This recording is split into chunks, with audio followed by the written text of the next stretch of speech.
Hey there, this is Therese Skelly, and I am so excited that you are going to be listening to an episode of the Fiercely Brilliant podcast. Do you like those two words? Fiercely Brilliant. My hypothesis is that you are here for a reason. We all are. Our souls have led us on journeys that have very often taken some twists and turns, and sometimes it's not pretty. Sometimes there's struggle and there's loss and there's challenge, and in the middle of that, there's always a way out. And it's those times that often lead us into our great life and work.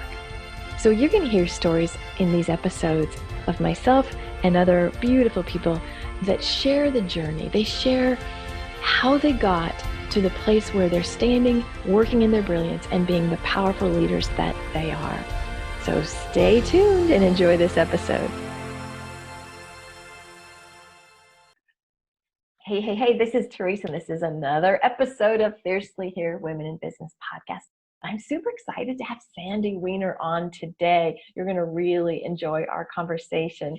So Sandy invited me to be on her podcast, and afterwards I'm like, I've got to have you on mine because you've got a very cool story, and I love your energy. So Sandy, I'm delighted that you're here, and I want you just to tell a little bit about what you do. What I do a lot of things. So I have two companies. One is Last First Date. And in Last First Date, I help women over 40 have the best relationships of their lives. I do it in many ways. And often a lot of the women come to me and they've either never been married or they've been in really bad relationships. So I help them kind of unlock the keys to finding the right partner, but it's also about being the right partner. And after doing that for like 10 years, 12 years, I realized that the part of that I love the most is helping women value themselves more. And so I started a new company about a year ago. It's called The Woman of Value, and that's the podcast that you were on, Therese. And so I have a podcast for my other show as well. It's called Last First Date Radio. And in this podcast and in this business, I help women step up, kind of like you do. I help them step into their power, and whatever it is, whether it's the corporate women who want to, break the glass ceiling and are afraid of speaking up or asking for raises.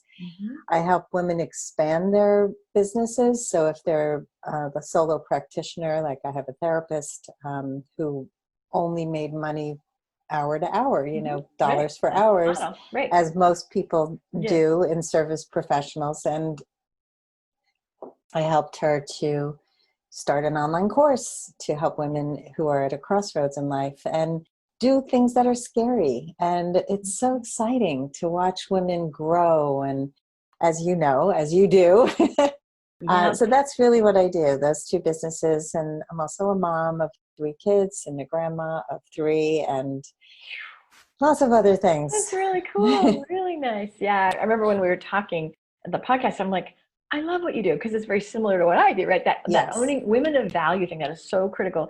The words I use, it's like fiercely here. Like when you are owning your value, I just call it, you can be fiercely here. And so what does it mean to paint the picture of a woman owning themselves, being fiercely present? How does that show up? Because I think some people don't even have a picture of it, So let's paint some pictures for our listeners. So often, and I can share my own story later, but we often hide. We hide our power. We hide our skills. We hide behind someone else. I know that for most of my life, I hid behind people who were very visible because as much as I wanted to not be invisible, I also didn't want to be in the limelight. Like I didn't want to be, getting all the attention. I'm an introvert. I like being quieter. Yeah. But I also realized that if we don't step up, and my motto is to show up, stand up, speak up. Woo! So, hold on. Try that on, listeners. Show up, stand up, speak up. Woo! I can feel the power behind that. Yeah. That's a good one. It's really nice.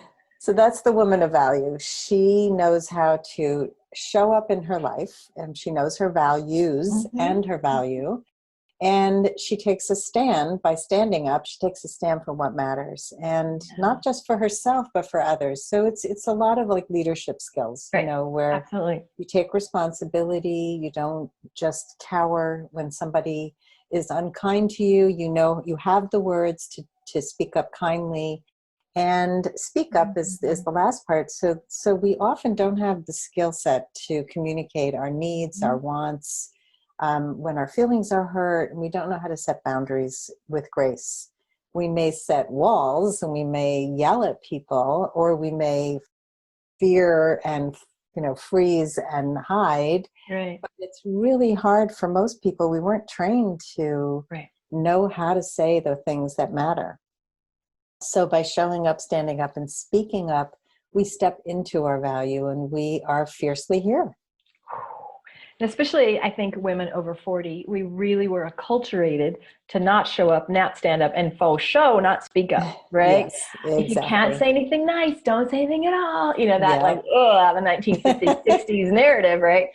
And so why else? Like, I just go, look at what we're swimming in terms of our role models and what we're given. But what do you think are other reasons why women can't own their value and can't stand up, speak up, show up? What do you think gets in the way? I think it's definitely fears, but people pleasing is a way for most of us to get by in the world. We have learned to accommodate. Most of us have grown up in homes where we were not valued for who we were, but for what we did. And even a lot of times, not even that, right? So did you get good grades? Wait a minute. Did you get the best grade? Right. There's a C on this report card. Yeah. Right. Or there's an A- and not an A+.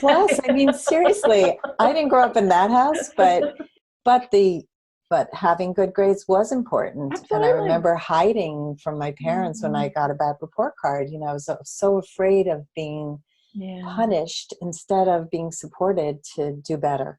Right. And to be appreciated just for who you are. And so we spend a lifetime getting back to that beautiful, wonderful person we were when we were born, pure and innocent and full of moxie and joy. I mean, when I go to visit my grandchildren, and they're ages 5 and 2.5 and a newborn, but like looking at these little girls who are 5 years old and 2.5, who have so much confidence, who aren't afraid of being funny and being silly and saying what they mean. I mean, so clear about, I don't like it, I do like it, I want it, I don't want it. I mean, and then over the years we have, that I want to be liked by my peers. Exactly. And I want to get I want to be accepted into that social circle. And then we get older, right? I want to be liked on Instagram. I want to fit in. And so we end up morphing and losing who we are to be able to be accepted by others. And so all that people pleasing, it's exhausting. Absolutely. It's not who we are. It's totally us constantly accommodating others to fit in. And so the big learning, and what I do a lot with my clients, is to teach them how to behave differently in the world, how to really reclaim the parts of them that were lost. That's so good. And if you're listening and watching this, I don't want you to have shame if you are this. We are all this, right? Yes. So what I wanted to share, Mona, and this is exactly what you're saying, but I wanted to take it a little bit deeper in a different place, is when there are wounds, or when there's trauma or neglect or whatever, you develop a persona because you're getting your needs met. And so for those of us who were taught people pleasing or caretaking or being nice girls or accommodating, that actually works for a really long time, and it works really well to get our needs met. The problem is that's not the truth of you. But it's like a persona we show up as, and we think that's us.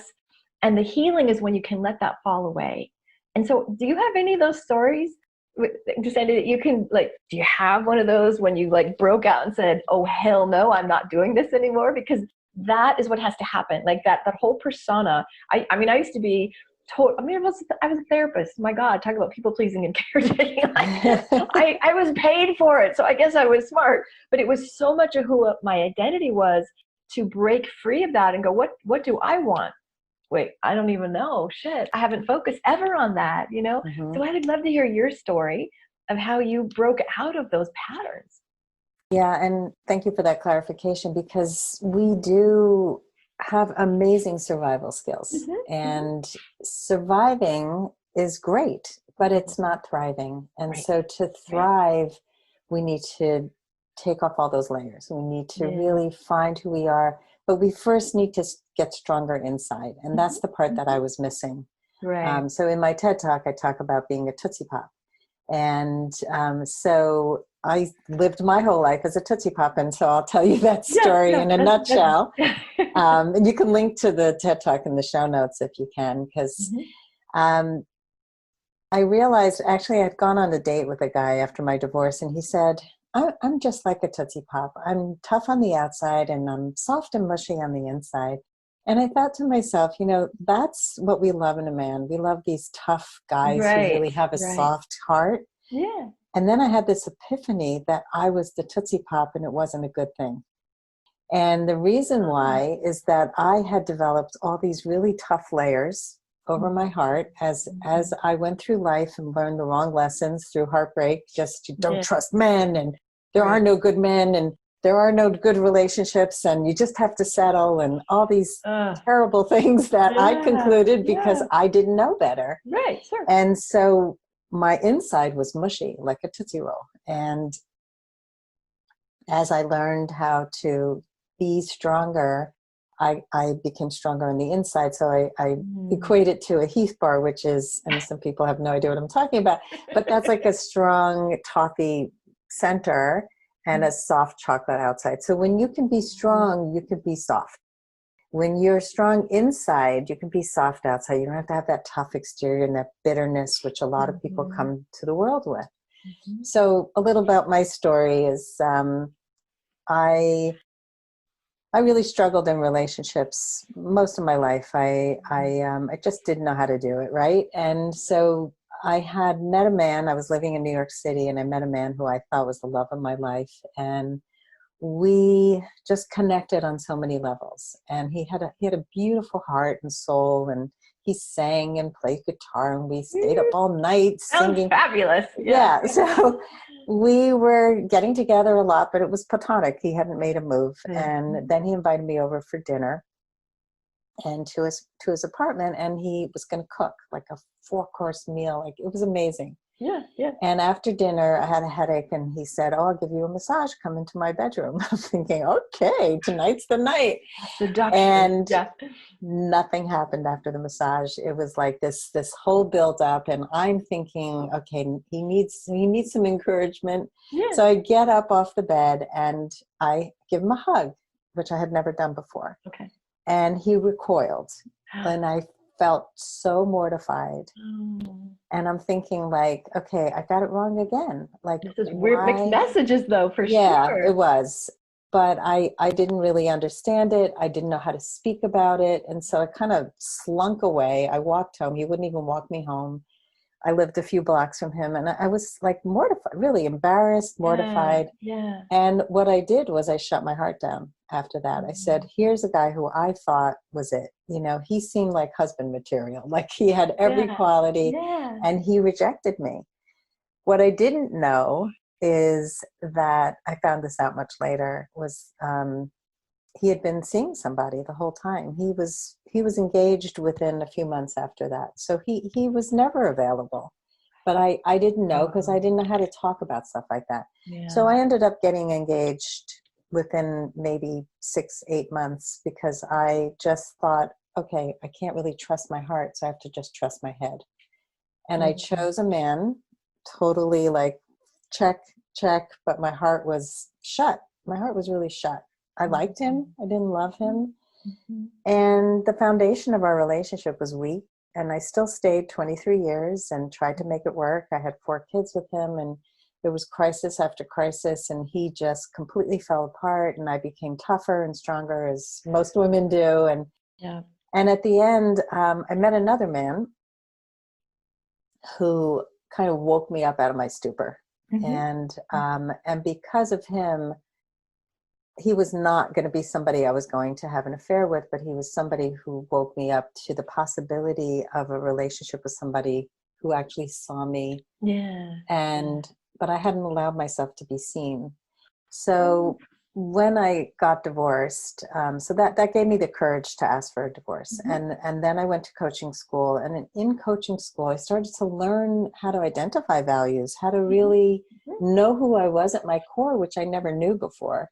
Right. And one of the things, and you were just saying something before about how, you as a therapist, you wanted to give and be this codependent person. Yeah. Right. And I had this tendency to give too much, to do too much, and to be drained. And I had a supervisor who, during my certification process, said, "You're working too hard." And he gave me this great metaphor that I still remember. Yeah. He said, as a coach, you're like, you have this field of people working out in the field, and you're on the rocking chair sipping lemonade, and you're helping them, you're guiding them, but you're not out there doing the work. And I used to be out there doing the work. Yeah. And so I see it now, like my word for 2020 is energy, because I want to preserve the energy that I have and really be very intentional about who I give it to. And this is what I teach and what I practice.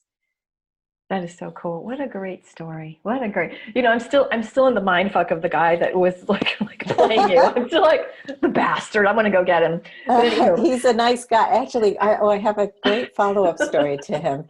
Right. So what happened, which was also really horrible for me, was that my ex-husband ended up sitting next to this guy in synagogue and loved him. And he was like, "Let's have them over." And I'm like, "No, I can't." Oh my God.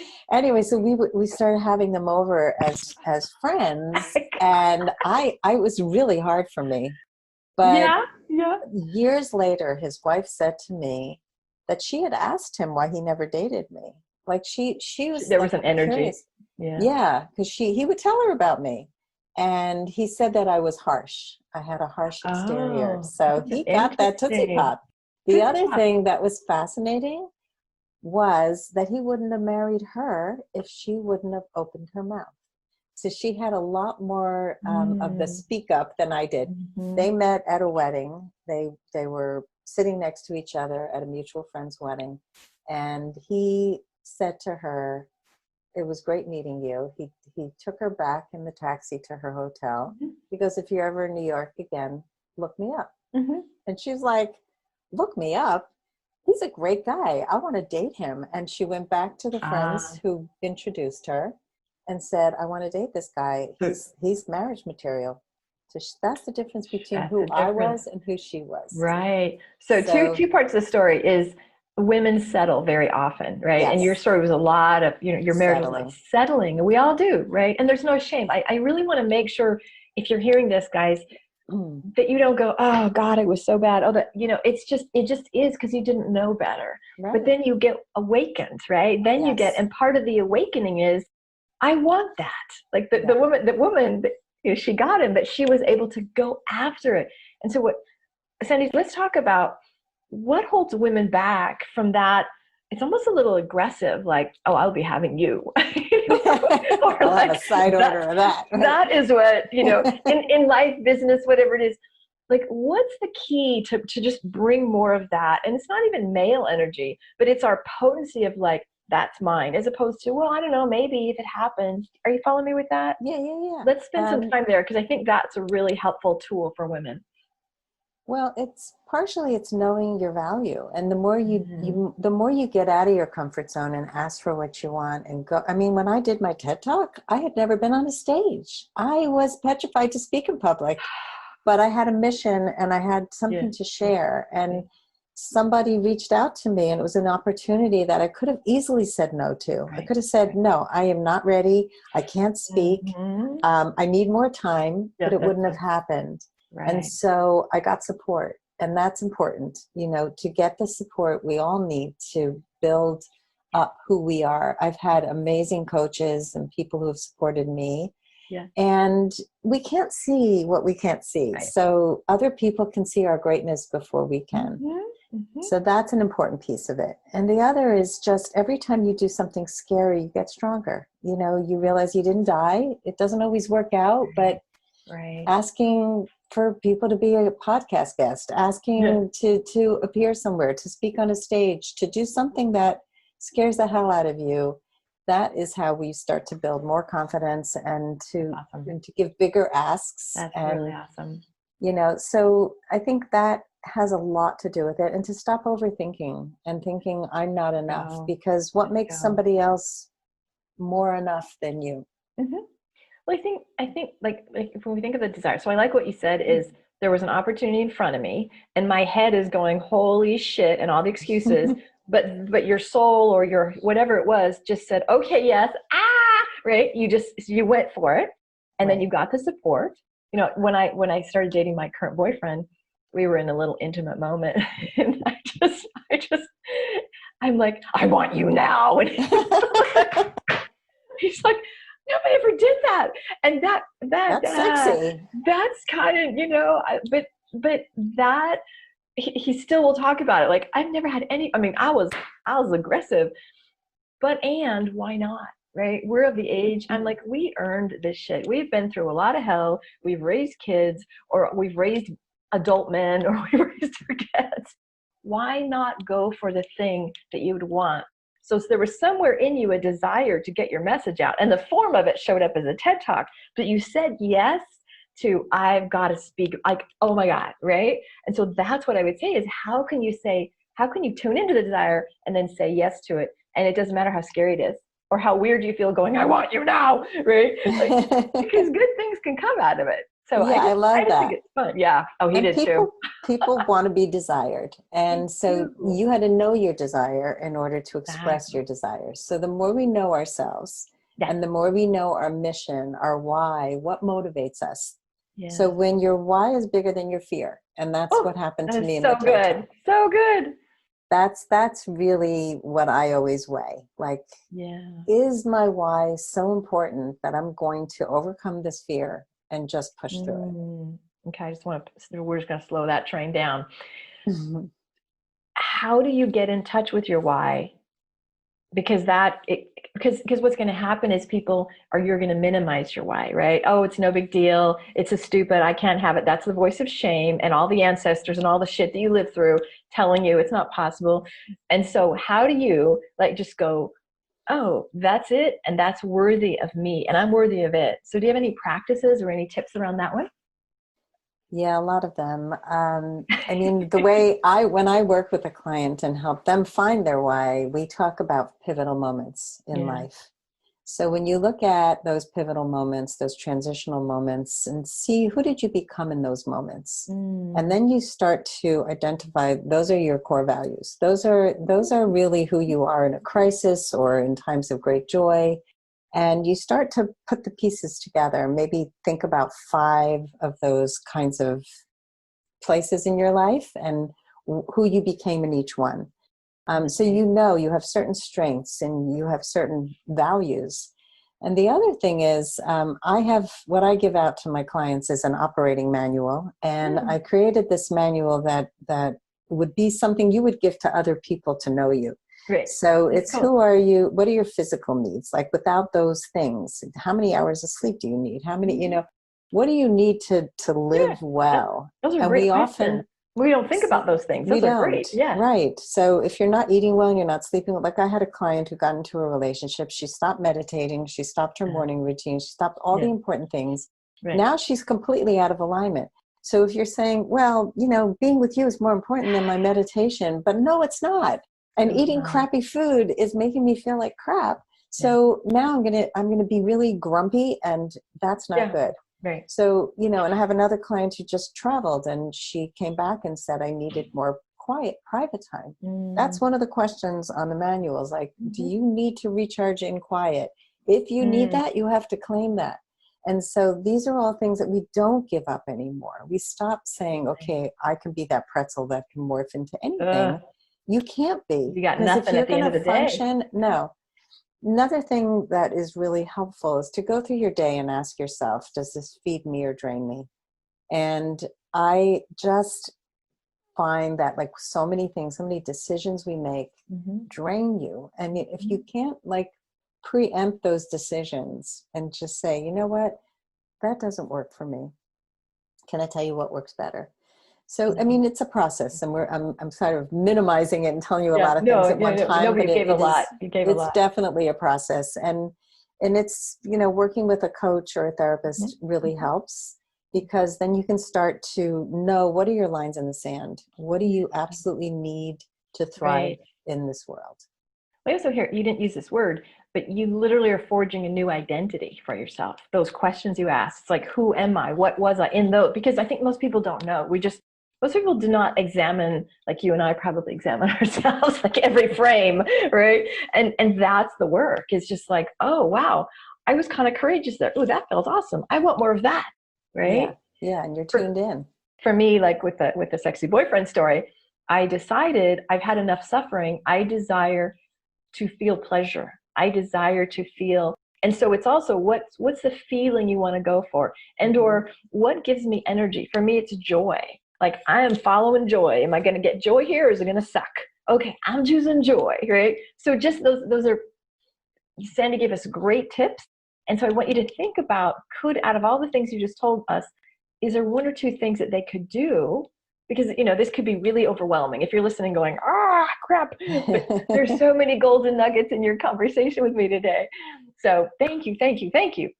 Oh, you're welcome. I was just thinking about what you just said. And when I met that guy at the end of my marriage who woke me up, it was that wake up call of, I will not suppress my own joy again.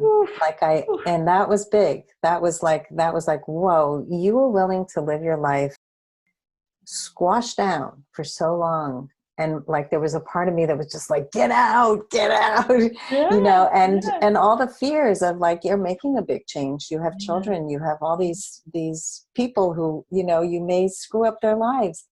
But the truth is that, again, if you're living in alignment and like how to control, and not control, but how to regulate your own emotions and how to deal with all this change, then you can be the guide to other people. And I think that, so many of our fears are completely unfounded.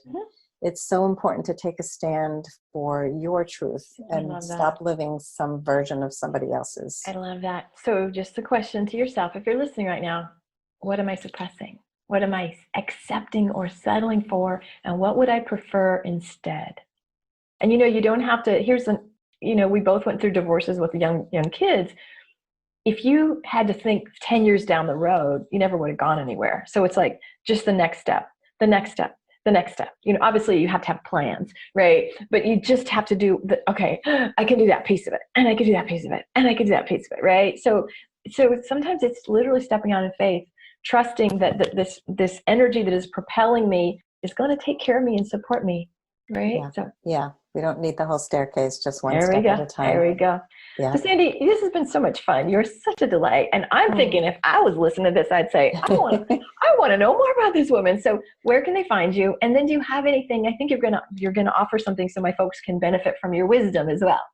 Yeah, thank you. So lastfirstdate.com if you're looking for better relationships. And lots of good information there. I've got like 1,000 blog posts and my podcast and all kinds of good stuff.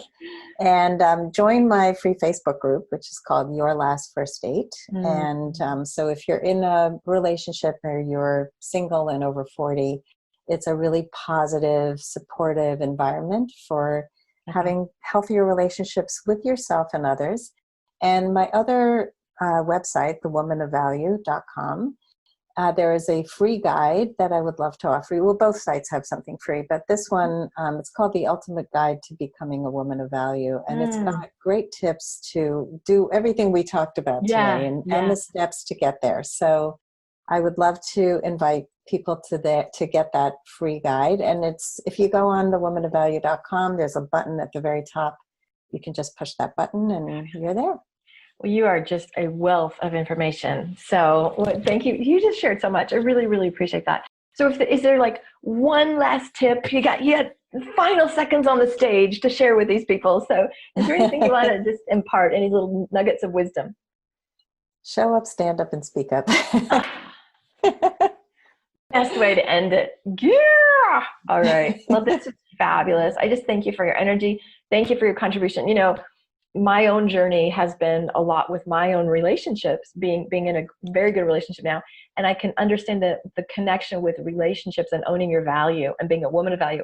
And it translates to every freaking area of your life. So I so love that you're a stand for both of these. Mwah! That's on behalf of women everywhere. It is so needed, because we should not settle. We should not suffer. We should not be able to speak up. And so I love the warriors in the work, and you're one of them, sister. So thank you so much for being here, Sandy. Thank you. All right, blessings, and keep listening to this show. And I would love if you want to put in the show note or in the comment section below, what did you get out of this? What was your biggest takeaway? What did Sandy rock your world with? And if you have any things you're going to do as a result of the new knowledge, peace and blessings. Talk to you later. Bye. Hey, this is Therese, and I'm so excited that you were with us today for another episode of the Fiercely Brilliant podcast. You know, if you are inspired to get to that brilliant place, if you heard some wisdom today that made you think, yeah, I need some help in that area, I would encourage you to have a conversation with me. Super simple. You just go to thereseskelly.com/let's connect. It's a no charge, no pressure conversation. And if I can support you to clear the blocks, to really step into that brilliance, oh my gosh, it would be a delight. And I'll be honest with you, we'll just have a great conversation and see where we can take it. Peace and blessings. Bye.